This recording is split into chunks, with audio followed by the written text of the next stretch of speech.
Those were the days. Hey guys, Justin Lee Harold here with another edition of Those Were the Days Extended. And today we're actually going to take a little walk down memory lane to, I'm sure, one of your favorite couples. That, of course, is, here we go with Chabby, aka Chad and Abigail. And to start off, I'm actually taking you back to first September 15th, 2014, when Abigail sees Chad for the first time since his return to Salem. Oops, sorry, let me make sure you guys can hear me. My volume sounds a little low. Um, Again, when Abigail sees Chad for the first time, his return to Salem. This, of course, is when our friend to the show, Mr. Billy Flynn, took over the role of Chad Demira from Casey Diedrich, who had been previously been playing him for a few years. So yeah, this is sort of their reuniting. Yeah, and I thought I'd kind of again take a little trip down memory lane with these two. I'm not going to get into too much of the nitty gritty of their relationship, but I'll do like a little bit of their history, them first getting together. I kind of wanted to do some stuff on the interlopers, other people who they've been with. Not everyone. I didn't do Ben in this one because I feel like later on I'll probably do like an Abigail and Ben sort of saga because I think that one deserves its own sort of Those Were the Days extended. But yeah, we'll talk about some people who got in the way of this epic super couple, and then at the end, I'm going to give a maybe a surprising opinion about these two and what I thought of them. But to start, we're going to take you back to, of course, where it all began, and that was the introduction of these two. If you've seen either the old clips or you remember, they actually met at and when I was looking for it, I was trying to find the clip. It's a trying to get the picture was not great because when they meet each other, if you remember, they bumped into each other. And I can remember if it was either at .com or the other cafe. What was it called? Java Cafe. I couldn't remember which one it was, but if you remember, Chad was standing there, and then Abby comes in, and I think she's new to town. She'd just come back to town from being away, and she bumps into Chad, and they have a little sort of like this meet cute, and it's really fun. But it's hard to get a picture of that. You can see it as a gift, but it's hard to get a picture because they're standing profile with each other, and sort of the camera goes back and forth between them, and they're sort of smitten with each other immediately. Sort of, making googly eyes. They find each other attractive. There's sort of an instant connection there. And I remember thinking because it's the first time we're really seeing Kate Manzi in the role too. Before it was outside of older Abigail was Ashley Benson, who ironically back then her main plot line was the stuff with Chelsea and then having a crush on EJ, which was just, good old plain foreshadowing for days. But back to these two, Casey Diedrich and Kate Manzi, who I think had really great chemistry together. That first meet cute, you were sort of looking and thinking, okay, we have a little bit of a mature, sort of growner Abigail coming into the picture. And at this point, we had just really started to get to know Chad. And I think everyone really loved him. He was a much, much different character than he is now. If you remember, when Casey Diedrich played him, he was, like I said, a very, very different interpretation of Chad, who he was back then. And then when Billy Flynn, of course, came on to play him, they sort of reinvented Chad in a much different way. But yeah, seeing these two sort of these youngins sort of come together and sort of instant attraction there. They did have what they had in common was, of course, Will was sort of at the center, of course, cousin to Abigail, and if you remember back then, Will was best friends with Chad. And when they met, they sort of an interesting time. Chad at the time was just sort of dealing with newly finding out that he was Stefano's son, and also the death of his daughter Grace. If you guys remember, Chad had Chad and his high school girlfriend Mia. If you remember Mia, they got pregnant with Grace. This is sort of all mixed into the Sydney baby swapping plot line. Nicole had found Mia and convinced her to give up her baby, and that's when she came up with the plot that Nicole was going to adopt Mia's baby, and then she was going to switch it with Sammy and EJ's Sydney so that she could fully raise EJ's daughter or EJ's child with Sammy, and that Sammy would get Grace, who is Mia and Chad's child. So if you remember that plot line, yet Chad was sort of just reeling from finding out that he was Grace's dad. And if you remember, Grace had passed away before that information came out. So he didn't get a chance to sort of bond with her or say goodbye to her, or he just sort of knew her at the time as Will's sister, not knowing that he was her actual biological father. So he was sort of dealing with that. And again, reeling from the fact of finding out that his whole life was not a lie, but he was deceived.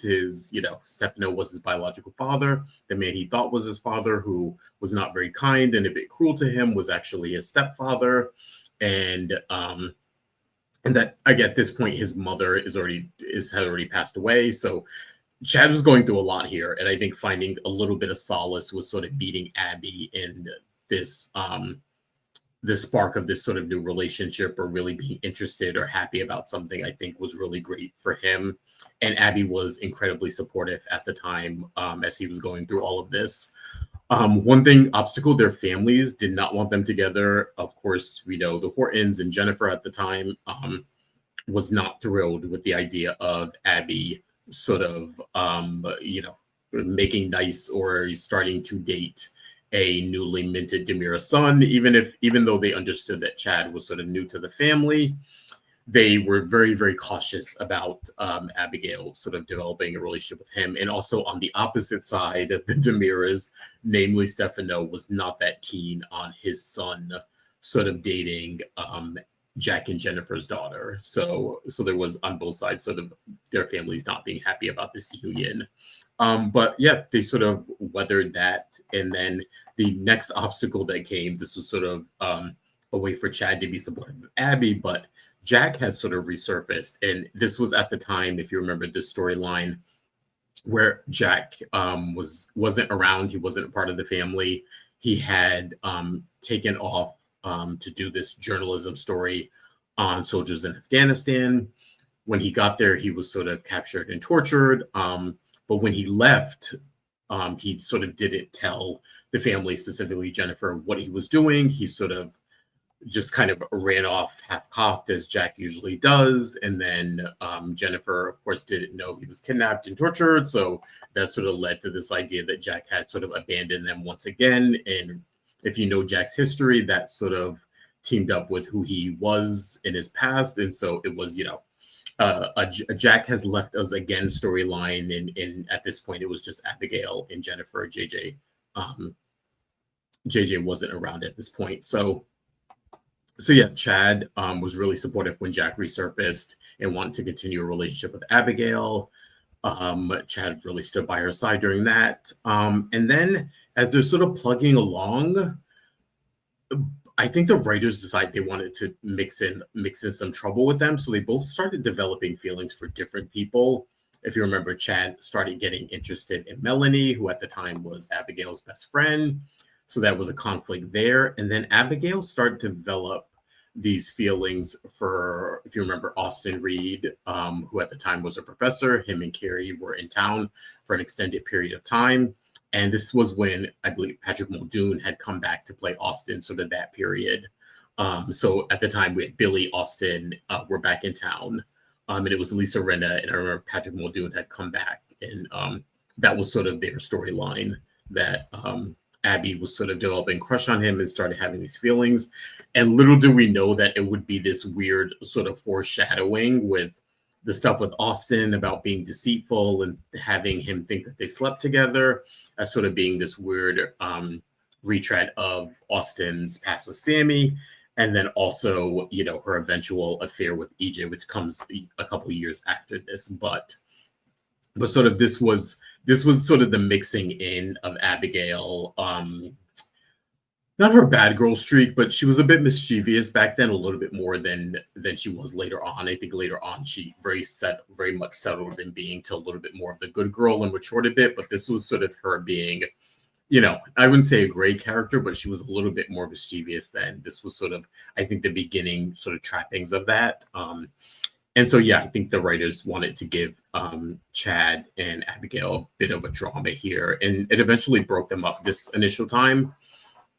He went off to sort of develop feelings for Melanie and a relationship with Melanie. She also, of course, had that back and forth with Austin, which was a whole different plot line. But and I have to say, I loved Casey Diedrich in this role. I loved Kate Mansi when she showed up. I thought they had really good chemistry. I was never, at this point in time during this iteration of it, I was never the biggest Chad and Abby fan. I thought they were a good couple, and I liked them, but I didn't think that I didn't see the potential that they would end up being a sort of a new sort of super couple for the show. I didn't get that back then. I think later on, when they really cemented themselves as a couple and all the trials and tribulations they went through, and they still kept coming back to each other, I sort of got on board. But honestly, during this period, as much as I liked these two actors and their chemistry was great, I was okay with them sort of breaking them up, and I also personally sort of like them with other people, at least initially. And speaking of other people, this sort of next iteration is why I think I continue to sort of love them, but separately.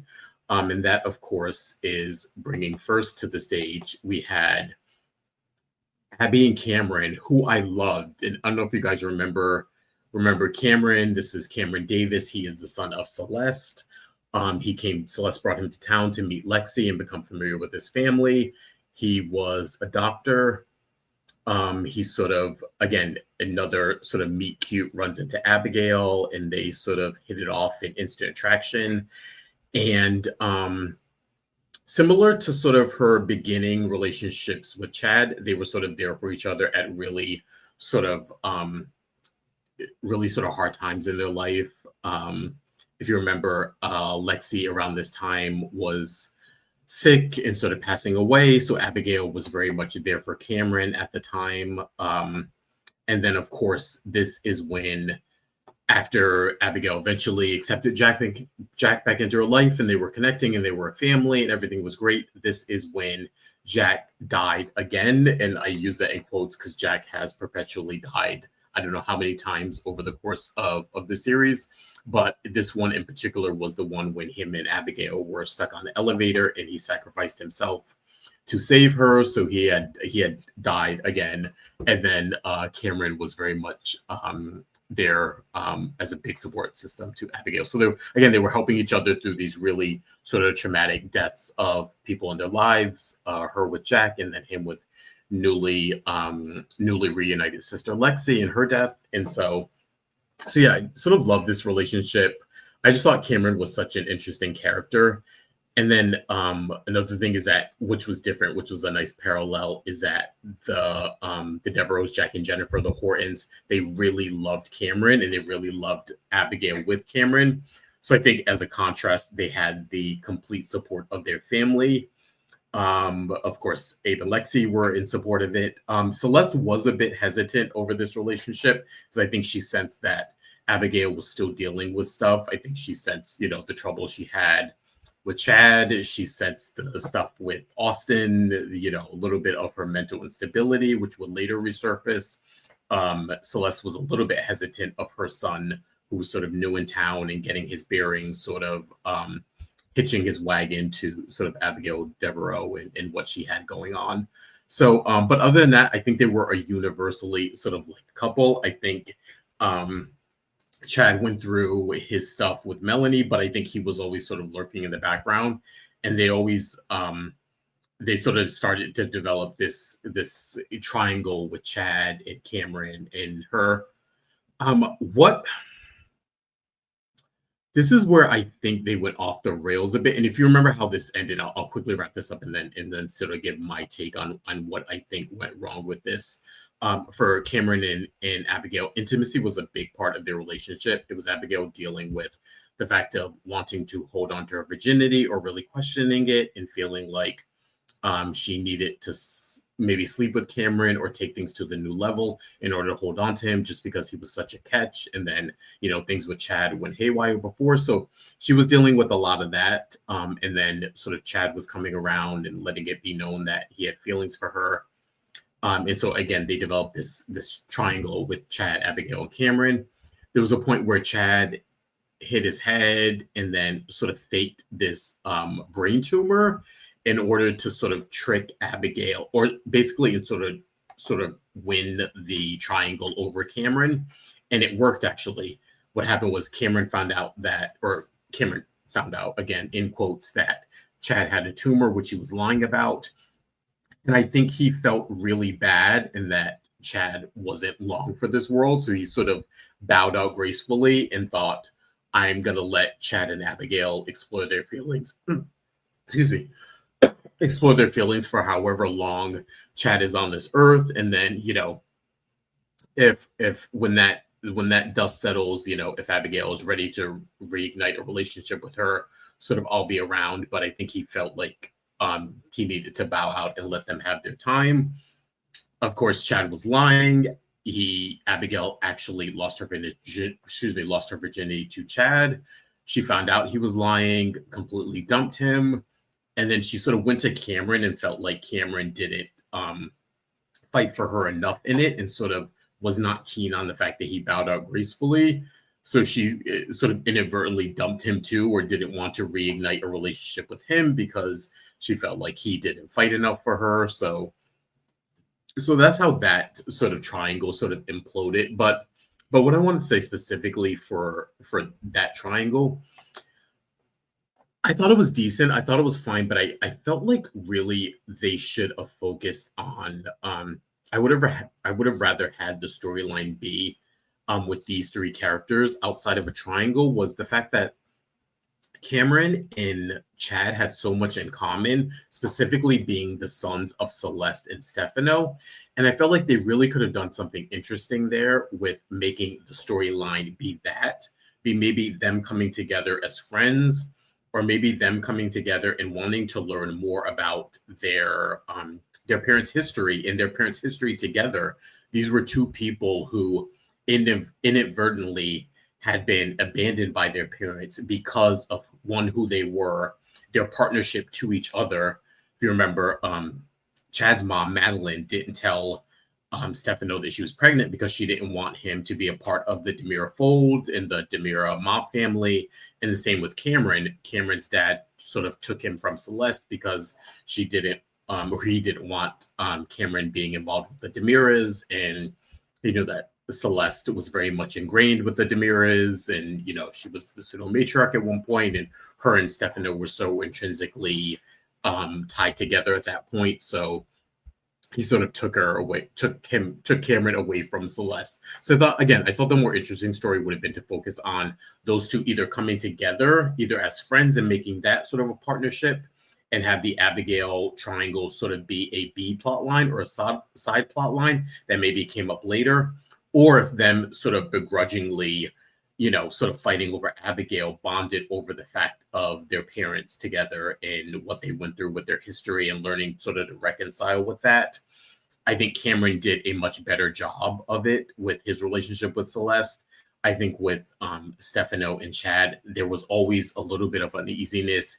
He never fully sort of, I wouldn't say got into the fold, but him and Stefano never fully connected like they should have, or like I think they would have if things had continued, and maybe if Joe Mascalo was on the show longer than he eventually was, maybe that would have taken a turn. But again, we always saw that relationship was always fractured, and we know that Chad was always more closer to like the other people in the family, specifically Kate and Lexi at the time, and then grew to be closer to EJ and Tony after a while. But yeah, I sort of think that was maybe the course correction that they should have taken with those two.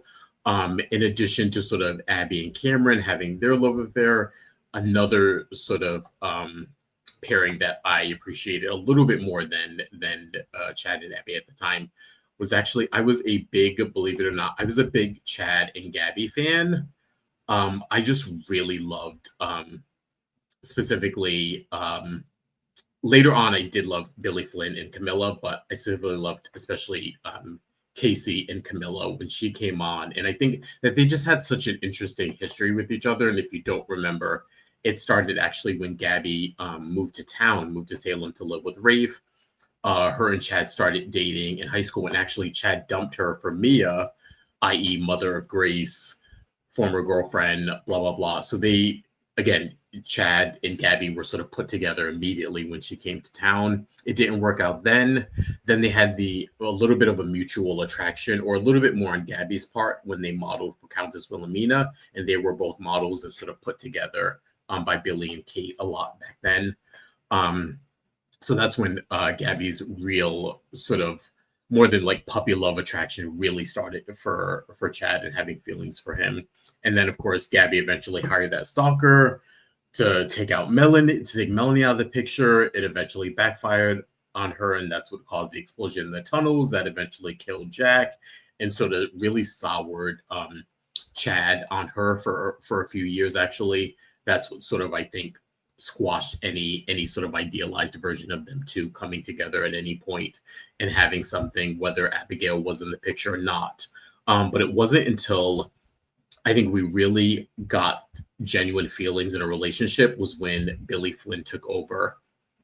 And then when Abigail had her first death, when we thought she was dead and was sort of away for a couple of years, this is when Chad and Gabby really started to really come together and explore a relationship. They were working together a lot, him with Demira, her with Gabby Chic.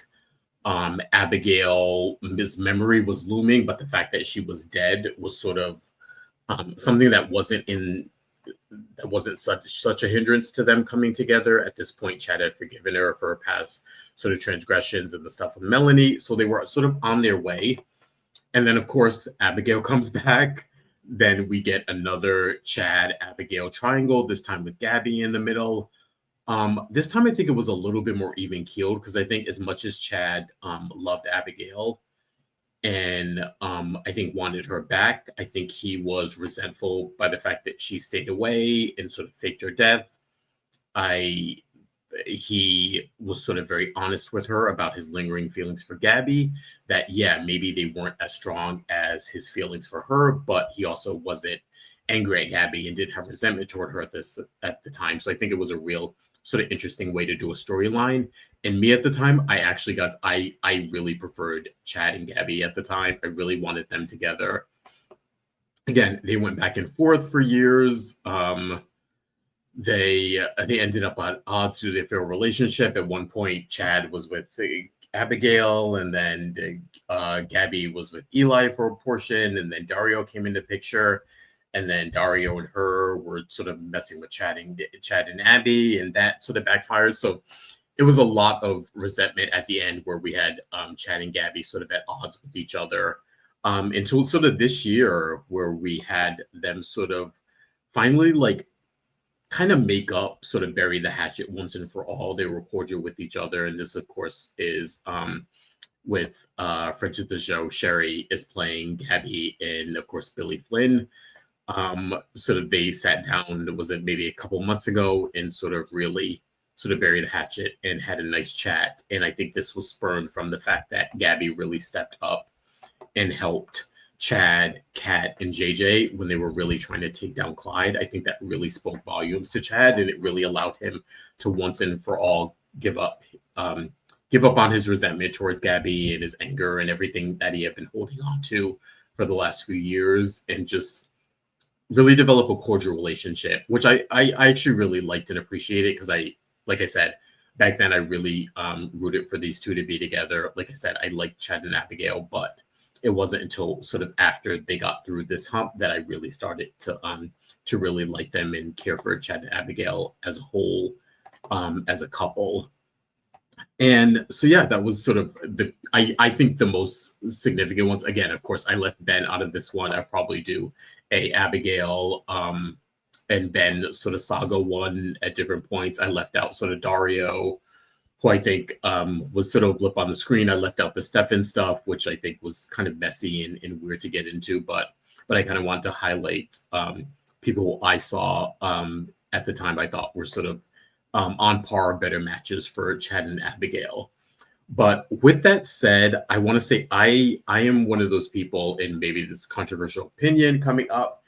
I don't think we've seen the end of Chad and Abigail. I am one of those people. I think Abigail is 100% completely alive.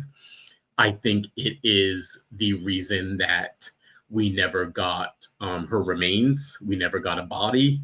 I think it is the main reason that before Kat's mother shot Clyde, I think it is a reason that she didn't kill him, so to speak. I think it's a reason why he's in a coma, because he will eventually reveal that Abigail is being held captive somewhere.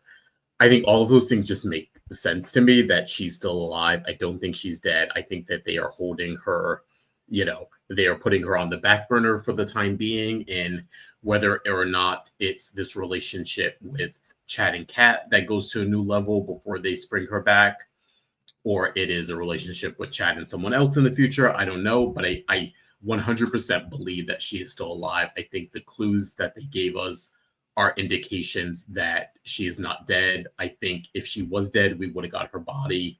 I think we would have killed off Clyde once and for all, instead of putting him in a coma to eventually come back someday. Yeah, and I don't think this saga is over yet. I think that we are going to get another iteration of Chad and Abigail in some sort of form. I don't know if that's if she does eventually come back, if it means that they get back together, or if they don't. But I do see another chapter to the saga in the near future. So yeah, just kind of wanted to end with that. I think that they have been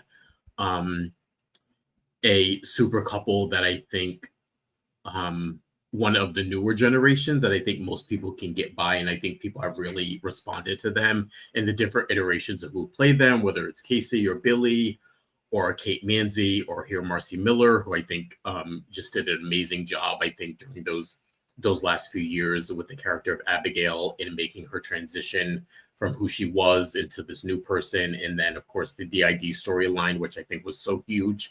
And Marcy just handled that with such expertise and talent that I think it really, she really ingratiated herself to a lot of people who maybe wanted to maybe not give her a fair shot as Abigail once Kate Manzi left, because I think people really responded to Kate Manzi and what she had done. But I think Marcy came in and just made it all her own. And I think people ended up loving her just as equal as they do Kate. So like I said, I think we're in for another iteration. Who knows who Abigail will show up to be, if it'll be Marcy again or Kate or someone new. But like I said, I think we have not seen the end of the Chabby saga, so to speak. So yeah, let me know what you guys think. If you agree with me, let me know if you think that she is dead and gone and Chad needs to move on with Kat or someone else. But let me know your thoughts. But yeah, this was this week's Those Are the Days Extended. I'm Just Lee Harold, and I will see you guys next time. Thanks. Bye. Those were